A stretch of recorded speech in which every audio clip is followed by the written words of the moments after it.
Bel.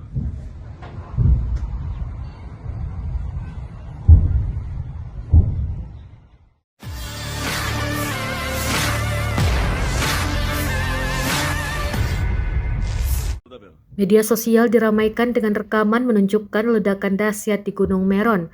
Puluhan rudal dan roket disebut menghujani militer Israel. Rekaman detik-detik serangan ramai beredar di Telegram. Pada Jumat 3 Mei 2024, media Ibrani juga mengumumkan bahwa mereka telah mendeteksi 18 rudal yang ditembakkan dari Lebanon di daerah Gunung Meron di wilayah Galilea atas dekat perbatasan.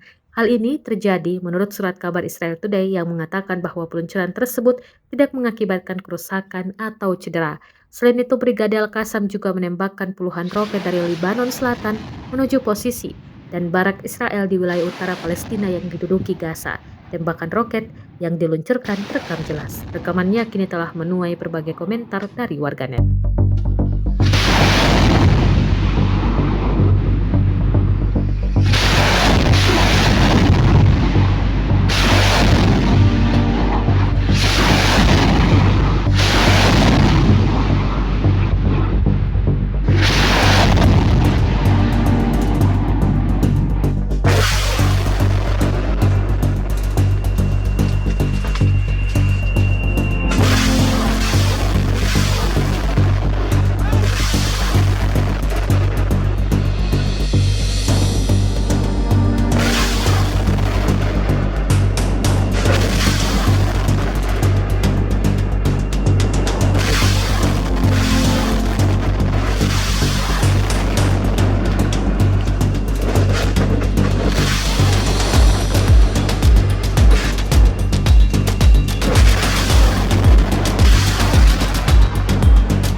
Download Tribun X sekarang, menghadirkan lokal menjadi Indonesia.